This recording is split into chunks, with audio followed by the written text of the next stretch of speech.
पर बड़ी बढ़त मिल रही है। मतलब बीजेपी सरकार बना रही है, सरकार कायम रहेगी बीजेपी की, और कांग्रेस पार्टी यहां पर बीजेपी से पिछड़ती हुई दिख रही है। ये तीसरा सर्वे बता रहा है जो कि कांग्रेस पार्टी की जनता कुछ हद तक बढ़ाने वाला है। बिल्कुल, और इसी मुद्दे पर जो थोड़ी देर पहले चर्चा हो रही थी INDIA गठबंधन को लेकर, MP को यही कहा गया था कि ये फॉर्मूला यहां कुछ सेट होगा जो शायद यूपी में 2024 के चुनाव में आजमाया जाए, लेकिन वो फॉर्मूला वहां कुछ बन नहीं पाया। ज्ञानेश जी, कोई फॉर्मूला वहां बन नहीं पाया। नतीजा ये हुआ कि रात के 1:30 बजे तक मीटिंग हुई थी।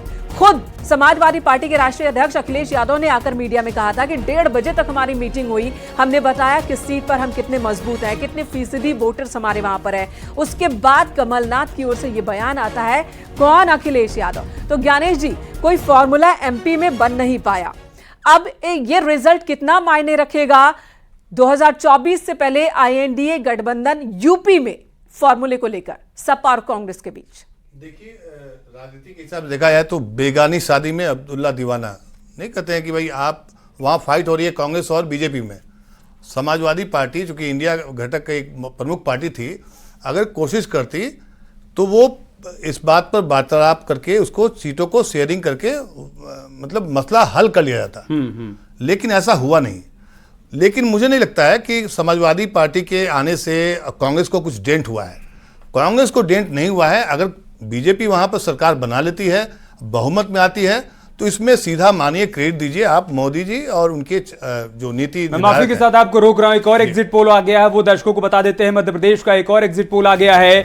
बीजेपी कांग्रेस की टक्कर एक और एग्जिट पोल में देखने को मिल रही है। बीजेपी को 111 सीटें मिलने का अनुमान जताया जा रहा है। ये महा एग्जिट पोल है। महा एग्जिट पोल क्या कह रहा है मध्य प्रदेश में? आप देखिए, यहां पर बीजेपी और कांग्रेस के बीच में कांटे की टक्कर तो है, लेकिन मध्य प्रदेश का महा एग्जिट पोल यह कह रहा है कि यहां पर बीजेपी एक एग्जिट पोल में बढ़त बना रही है, 2 में कांटे की टक्कर है और बीजेपी को 111 सीटें। महा एग्जिट पोल यह कह रहा है कि 111 सीटें मिलने का अनुमान है बीजेपी को, और कांग्रेस को 116 सीटें मिल सकती हैं। बिल्कुल। और चौथा एग्जिट पोल पोल स्टार का एग्जिट पोल है, जिसमें हम दिखा रहे हैं, और पोल स्टार के एग्जिट पोल के मुताबिक मध्य प्रदेश में बीजेपी को 111 और कांग्रेस को 116 सीटें मिलती दिख रही हैं। आदर्श के खाते में 3 सीट, यानी कि पोल स्टार कांग्रेस को मौका दे रहा है। सबसे बड़ी पार्टी पोल स्टार के सर्वे में कांग्रेस बनती हुई दिख रही है।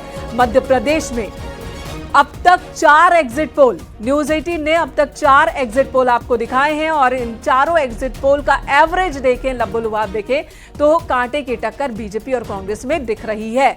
ज्ञानेश जी अभी बता रहे थे कि 24 में इसका क्या असर होगा। ज्ञानेश जी के पास चले, उससे पहले आनंद दुबे के पास चले थे। आनंद जी, आप क्या कहना चाहते हैं? देखिए, एक बात मैं बहुत स्पष्ट कर दूं कि राजस्थान में हम 2/3 बहुमत के साथ सरकार बनाएंगे। मध्य प्रदेश में पूर्ण बहुमत की सरकार बनेगी। छत्तीसगढ़ में जो नतीजे आएंगे वो पॉलिटिकल पंडितों को चौंका देंगे। छत्तीसगढ़ में भारतीय जनता पार्टी की सरकार बनेगी। तेलंगाना में हम एक मजबूत ताकत बन के उभरेंगे, और मिजोरम में NDA की फिर से सरकार बनने जा रही है। यह स्पष्ट है। मैं किसी एग्जिट पोल पर सवाल उठाऊंगा ना, मैं किसी एग्जिट पोल के विषय में चर्चा करूंगा, लेकिन एक बात बहुत स्पष्ट है कि मध्य प्रदेश में जब 3 तारीख को नतीजे आएंगे, भारतीय जनता पार्टी पूर्ण बहुमत के साथ, ठीक है आनंद जी, एक बार फिर से वहां सरकार बनाएगी। 3 को हम सब लोग एक बार फिर से जुड़ेंगे और चर्चा को आगे बढ़ाएंगे, लेकिन सब लोग अपना अपना काम कर रहे हैं। हम भी अपना ही काम कर रहे हैं। जो एग्जिट पोल बता रहा है वो दर्शकों के सामने रख रहे हैं। प्रियंका जी, देखिए, बहुत आसान नहीं है आपके लिए मध्य प्रदेश में सत्ता पर वापस आ जाना, और इसके लिए एक बड़ा फैक्टर यह भी बताया जा रहा है, जैसा ज्ञानेश जी कह रहे हैं, कि समाजवादी पार्टी ने बहुत ज्यादा डेंट तो नहीं पहुंचाया, लेकिन जिस तरीके का मैसेज गया पब्लिक के बीच में वो नहीं जाना चाहिए था। अगर ये वाकई में 2024 का ट्रेलर था तो ट्रेलर बहुत अच्छा नहीं रहा INDIA गठबंधन के लिए। देखिए, इंडिया गठबंधन पूरी तरह से 2024 के चुनाव के लिए बना है और उस पर अभी भी कायम है, और मुझे नहीं लगता है कि इसमें किसी तरह का किसी भी पार्टी या किसी के नेता को डाउट होना चाहिए। परंतु ये बात और है कि सीटों पर बात बनाना चाह रहे थे, नहीं बन पाई, कुछ रीजन रहे। परंतु अगर देखा जाए तो सीधी लड़ाई कांग्रेस और बीजेपी के बीच में थी, और आज भी अगर आप देखें जिस तरह से सर्वे निकल कर आ रहे हैं सामने, उसमें साफ नजर आता है कि किस तरह से कांग्रेस पार्टी बढ़त बना रही है, और ये बढ़त। जी बिल्कुल। एक और एग्जिट पोल, छत्तीसगढ़ का एग्जिट पोल, CNX का ये एग्जिट पोल है। बता देते हैं सीएनएक्स का एग्जिट पोल। प्रियंका जी आपके पास लौटेंगे, उससे पहले ये आंकड़े दिखा देते हैं। कांग्रेस को 46 से 56 सीटों पर जीत मिलती हुई दिख रही है, अन्य के खाते में 3 से 5 सीटें जाती दिख रही है। छत्तीसगढ़ कांग्रेस की वापसी, ज्यादातर एग्जिट पोल में छत्तीसगढ़ में कांग्रेस की वापसी दिख रही है। भूपेश बघेल मुख्यमंत्री, वो लगातार इस बात को लेकर दावे से कह रहे थे कि कांग्रेस की सरकार फिर से बनने जा रही है। बीजेपी 30 से 40 सीटों पर सिमटती हुई दिख रही है छत्तीसगढ़ में। तो सीएनएक्स का ये एग्जिट पोल है। और छत्तीसगढ़ बहुत इंटरेस्टिंग रहा ज्ञानेश जी, छत्तीसगढ़ बहुत इंटरेस्टिंग रहा। और हमने देखा है कि जिन जिन जगहों पर, चाहे वो कांग्रेस हो या बीजेपी, जब केंद्र का दखल कम होता है ना, केंद्र की दखल कम होती है, क्षेत्रीय छत्रपों के भरोसे अगर रहते हैं तो वहां पार्टी थोड़ा बेहतर कर जाती है। छत्तीसगढ़ में भूपेश बघेल को पूरी तरह से आजादी थी, जिस तरह से वो चुनाव लड़ना चाहते हैं लड़े। क्या यही बातें दिख रही हैं एग्जिट पोल में? कांग्रेस के लिए सबसे मजबूत जो किला था वो छत्तीसगढ़ का ही था। आपको याद होगा कि राहुल गांधी जब प्रेस कॉन्फ्रेंस में बता रहे थे, राजस्थान के बारे में उन्होंने डाउट किया था और छत्तीसगढ़ के बारे में वो बिल्कुल श्योर थे। मध्य प्रदेश में भी उनका दावा ठीक था। आप जो बता रहे हैं कि क्षेत्रीय जो नेता होते हैं, अगर आप उस पर भरोसा करेंगे, जाहिर सी बात है संगठन मजबूत होगा। जो भी पॉलिटिकल पार्टी है, पहले कांग्रेस में क्षेत्रीय नेताओं का बड़ा प्रभुत्व होता था। ज्ञानेश जी, कांग्रेस की अगर हम बात करें, चाहे वो छत्तीसगढ़ हो, मध्य प्रदेश हो, राजस्थान हो या कोई दूसरा स्टेट ले लीजिए, हमेशा वहां दो धड़ा दिखता है और जो केंद्रीय नेतृत्व है वो संभालने में नाकाम हो जाता है। दोनों धड़ों के बीच बढ़ जाते हैं। प्रियंका गांधी का गुट अलग हो जाता है, राहुल गांधी का गुट अलग हो जाता है।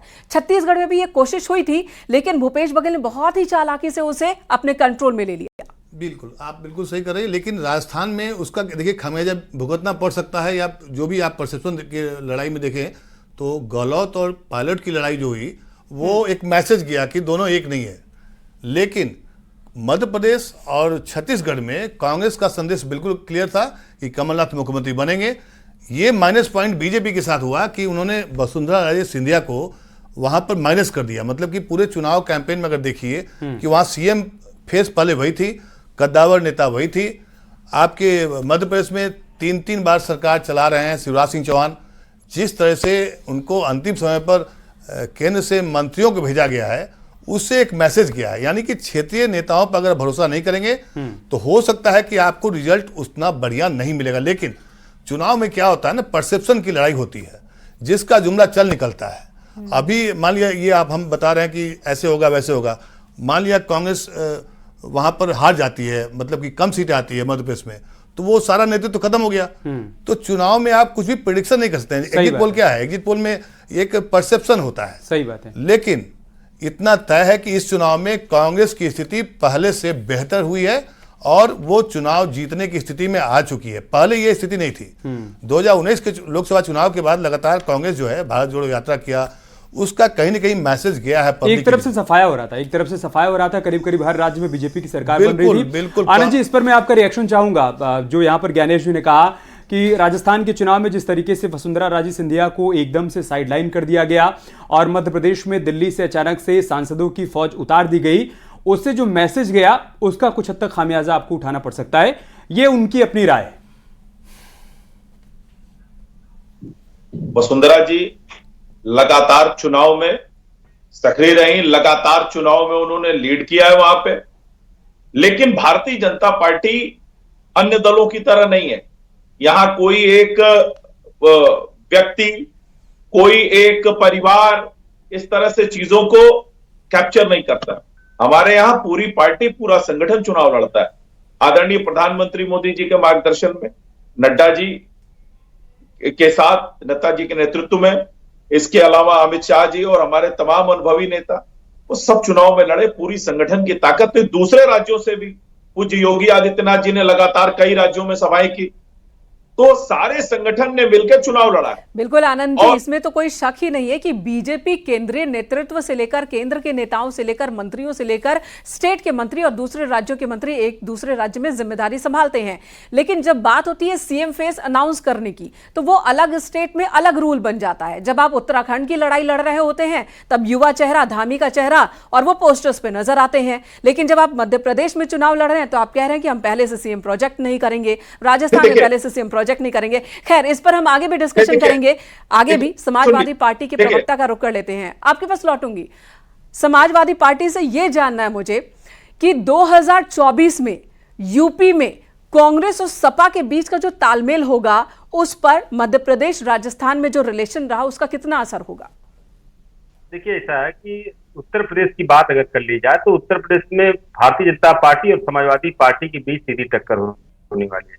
हमारा ही मुख्य जो विपक्षी दल भाजपा का मुख्य विपक्षी दल सपा। चूंकि कांग्रेस अगर इंडिया अलायंस में हमारे साथ है तो जो राष्ट्रीय स्तर पर फार्मूला बनेगा, उस फार्मूला के तहत और उसके अलावा 2.3% जो कांग्रेस का वोट शेयर है, उसके तहत जो भी चीजें फाइनलाइज होगी तो समाजवादी पार्टी उसको अपनी तरफ से एक्सेप्ट करेगी। लेकिन इसके अलावा जिस तरह से भारतीय जनता पार्टी की बात हो रही थी, मैं सुन रहा था, अभी इन्होंने कहा कि सीएम फेस की बात हो रही थी। ये पूरे प्रदेश में एनोनिमस इन्होंने रखा है, मतलब कोई कहीं से चेहरा कोई नाम ही नहीं। मैं आपको रोक रहा हूं। राजस्थान को लेकर एक और एग्जिट पोल आ गया, वो दर्शकों को बता देते हैं। राजस्थान का एग्जिट पोल क्या कह रहा है? TV9 का एग्जिट पोल आया है राजस्थान के बारे में। पिक्चर क्या है आप देखिए। राजस्थान में बीजेपी को बढ़त का अनुमान है। बीजेपी को 100 से 110 सीटें मिल सकती है राजस्थान में, कांग्रेस को 90 से 100 सीटें मिल सकती हैं। मतलब एक और एग्जिट पोल ये कह रहा है कि राजस्थान में भारतीय जनता पार्टी की सरकार बन सकती है। ये बड़ी बात हम आपको बता रहे हैं। तो राजस्थान में एक और एग्जिट पोल आ गया है, TV9 का एग्जिट पोल है। इससे पहले हमने आपको बताया था कि जन की बात का एग्जिट पोल भी कह रहा था कि हां, राजस्थान में बीजेपी की सरकार बन सकती है, कमल खिल सकता है। और अब TV9 का एग्जिट पोल भी यही कह रहा है कि राजस्थान में कमल खिल रहा है, वहां पर भारतीय जनता पार्टी सत्ता में आ रही है। एक और बड़ी खबर, एक और ब्रेकिंग इस वक्त हम आपको दिखा रहे हैं। मध्य प्रदेश का महा एग्जिट पोल, मध्य प्रदेश का महा एग्जिट पोल जिसमें बीजेपी कांग्रेस के बीच टक्कर है। पोल ऑफ पोल्स क्या है? पोल ऑफ पोल्स बीजेपी को 116, कांग्रेस को 111 सीट मिलने का अनुमान, अन्य को 3 सीटें मिल सकती हैं। ये पोल ऑफ पोल्स का अनुमान है, यानी कि बीजेपी 116, कांटे की टक्कर तो है लेकिन बढ़त बीजेपी को इस एग्जिट पोल में भी मध्य प्रदेश में, राजस्थान में भी बीजेपी की वापसी ज्यादातर एग्जिट पोल में दिखाई जा रही है। और मध्य प्रदेश की बात करें तो कांटे की टक्कर वाली स्थिति है मध्य प्रदेश में, यानी कि एग्जिट पोल में कांटे की टक्कर दिख रही है। अब एग्जैक्ट पोल में क्या होगा ये 3 दिसंबर को क्लियर हो जाएगा। ज्ञानेश जी, मैं आपके पास ही आ रहा हूं। देखिए, राजस्थान को लेकर जितने भी एग्जिट पोल आ रहे हैं वो ये बता रहे हैं कि जो एक परंपरा सी रही है हर बार वहां पर सत्ता परिवर्तन हो जाने की, वो कायम रहेगी और कमल खिल रहा है।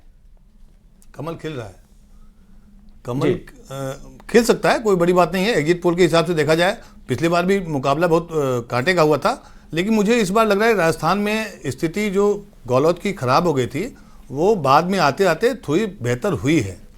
देखिए क्या है कि उसने जो 500 में सिलेंडर देना और जो आयुष्मान भारत के तर्ज पर उन्होंने 25 लाख का जो मेडिकल इंश्योरेंस दिया है, अगर ये सब वोटर्स के पास पहुंच गया होगा तो मुझे लगता है कि ये रिजल्ट में कन्वर्ट हो सकता है। लेकिन ज्ञानेश जी, जो ये सारी योजनाएं हैं कि हम इतना देंगे उतना देंगे, एक ने कहा 500 में सिलेंडर, दूसरी पार्टी ने कहा, बीजेपी ने, हम तो 450 में ही दे देंगे।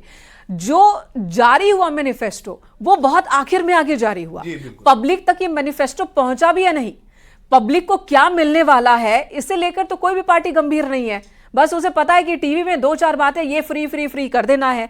आपने थोड़ी देर पहले कहा था कि पब्लिक अब चालाक हो गई है, जागरूक हो गई है, तो क्या इसे लेकर भी जागरूक है? मैं इसी में एक बात और जोड़ना चाहता हूं कि पब्लिक को क्या मिलने वाला है उससे ज्यादा पब्लिक ये देखती कि हमें क्या मिला। 5 साल आप सत्ता में रहे, आपने जो किया, जब वो वोट करने के लिए वोटर जाएगा तो उसके दिमाग में ये बात भी तो रहेगी ना, बाद में आप क्या देंगे ये तो बात की बात है। नहीं, देखिए मैं कहता हूं कि विकास के मुद्दे पर चुनाव जीता नहीं जाता है। अगर आप दुनिया के किसी भी आप चुनाव को देख लेंगे ना, जुमले पर चुनाव होता है, परसेप्शन पर चुनाव होता है। विकास जहां जहां हुआ है, जैसे मान लिया आप 2017 के पहले आप देखिए कई राज्यों में बीजेपी की सरकार थी, मोदी जी का एक क्या कहते हैं विशाल, माफ कीजिएगा आपको रोक रही हूँ। पोल ऑफ पोल्स छत्तीसगढ़ के आंकड़े भी आ गए हैं, ये भी दिखा देते हैं। छत्तीसगढ़ में poll of polls exit poll क्या कह रहा है? छत्तीसगढ़ में कांग्रेस की वापसी, यानी कि एक और एग्जिट पोल में छत्तीसगढ़ में कांग्रेस की वापसी। कांग्रेस को 48 सीटें मिल सकती हैं, बीजेपी को 39 सीटें मिल सकती हैं, अन्य के खाते में 3 सीटें जा सकती हैं। ये पोल ऑफ पोल्स का एग्जिट पोल है, उनकी ओर से ये दावा किया जा रहा है कि छत्तीसगढ़ में कांग्रेस लौट सकती है। लगातार ये 5वां एग्जिट पोल है जो छत्तीसगढ़ में कांग्रेस की वापसी दिखा रहा है। छत्तीसगढ़ को लेकर लगातार हम चर्चा कर रहे हैं। आप अपनी बात पूरी कीजिए ज्ञानेश जी, जो इस वक्त आप बता रहे थे। हाँ देखिए, कहने का मतलब ये है कि ये जो चुनाव हो रहा है, आपको याद होगा पुराना चुनाव देखिए, इंदिरा गांधी ने गरीबी हटाओ का नारा दिया था, गरीबी हटी। नरेंद्र मोदी जी ने 2014 में कहा था अच्छे दिन आएंगे, अच्छे दिन आए क्या, लेकिन चुनाव जीती। इंदिरा गांधी ने भी चुनाव जीता और ये मोदी जी ने भी चुनाव जीता। कहने का मतलब कि चुनाव कैसे जीता जाता है, लीडरशिप, चुनाव प्रबंधन। और इस चुनाव में राजस्थान में बीजेपी की ओर से, तो खैर बीजेपी एक ऐसी पार्टी है जो लगातार चुनाव की तैयारी करती है, जूझती है, उस पर मेहनत करती है, और जो भी रिजल्ट आता है तो एक तरह से बीजेपी की स्ट्रेटजी बहुत मजबूत होती है, हर वक्त चुनावी मोड में रहती है। लेकिन बाकी पॉलिटिकल पार्टी लगभग 4 साल तक सोई रहेगी और उसके अंत में आप चुनाव घोषणा पत्र बनाएंगे। लेकिन मैं कह रहा था राजस्थान के चुनाव को लेकर के, राजस्थान में अशोक गहलोत और पायलट का जो बीच विवाद है वो काफी मतलब कि डैमेज कर गया कांग्रेस को। और वोटर्स के मन में है कि एक बार फिर से डबल इंजन की सरकार बना दे। और जिस तरह से कैंपेन हुआ है, लास्ट मोमेंट में कन्हैया लाल का जो मुद्दा आया है, वो जो मुद्दा है, देखिए ये वोट दिला भी सकता है, आपको वोट ले भी जा सकता है। क्योंकि आपको याद होगा बेंगलोर में जब नरेंद्र मोदी जी जय बजरंगबली का नारा दिया था तो ऐसा लग रहा था कि वो वापसी कर रहा है, लेकिन रिजल्ट कन्वर्ट नहीं हुआ। तो कन्हैया लाल का भी जो मुद्दा है लास्ट मोमेंट पर वो काफी ज्यादा रहा। लोगों ने, खुद प्रधानमंत्री ने, वहां के नेताओं ने जिस तरीके से कन्हैया लाल के मुद्दे को उठाया और कि ये होगा वो होगा जी। और भी मेहमान हैं, उनके पास जाएं, लेकिन उससे पहले एक और मुद्दे की चर्चा कर लेते हैं। अयोध्या राम मंदिर, बहुत ज्यादा वक्त नहीं है जब रामलला की प्राण प्रतिष्ठा होनी है। सीएम योगी आदित्यनाथ ने इन सभी प्रदेशों में रैली की और 50 से ज्यादा जनसभाओं को संबोधित किया इन 5 राज्यों में। और जहां भी मुख्यमंत्री गए सभी को न्योता दिया है उन्होंने कि आप भी अयोध्या आइए, रामलला की प्राण प्रतिष्ठा समारोह में आप भी शामिल हो जाइए। जिक्र किया गया, कितना असर होगा इसका? ज्ञानेश, आपसे ये सवाल है। देखिए योगी जी तो इस सवाल में मैं एक बात और जोड़ूंगा। दरअसल योगी जी की एंट्री होने के साथ ही चर्चा उत्तर प्रदेश में शासन के मॉडल की होने लगती है, बुलडोजर एक्शन की होने लगती है। राम मंदिर के बारे में मुख्यमंत्री योगी आदित्यनाथ बार बार कहते हैं, हर मंच से कहते हैं कि बताइए क्या कांग्रेस पार्टी की सरकार होती तो अयोध्या में दिव्य और भव्य राम मंदिर बन पाता क्या? तो कितना बड़ा फैक्टर आप यूपी के विकास मॉडल को देख पा रहे हैं जो कि राजस्थान में या फिर मध्य प्रदेश में और अन्य राज्यों में दिखाया गया? नहीं, इसमें दो राय नहीं। मैं परसों भी कार्तिक पूर्णिमा के दिन अयोध्या में ही था, ठीक है ना, तो मुझे भी अच्छा लगता है। और योगी की डिमांड जो है ना वो लगातार बढ़ रही है। योगी जी की डिमांड लगातार बढ़ रही है और बीजेपी के एक अच्छे नेता के रूप में वो स्थापित होते जा रहे हैं।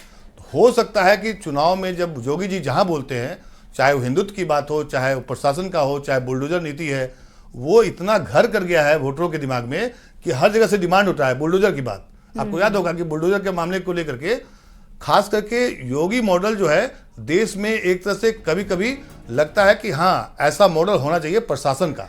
बिल्कुल। और कई अदालतों की ओर से भी हो गया है कि आप माफियाओं पर कार्रवाई करें, ना हो सके तो उत्तर प्रदेश से बुलडोजर आप किराए पर ले लें। इस तरह की टिप्पणियां भी आई। तेलंगाना में जब मुख्यमंत्री योगी आदित्यनाथ गए थे जनसभा को संबोधित करने, वहां पर सीएम के कटआउट्स के साथ बुलडोजर के कटआउट से तेलंगाना तक ये बात पहुंची हुई है। नहीं, लेकिन मैं एक बताऊंगा कि देखिए ये कह देती हूँ, उमा शंकर जी भी हमारे साथ जुड़ चुके हैं। उमा शंकर पांडे कांग्रेस प्रवक्ता हमारे साथ जुड़ चुके हैं।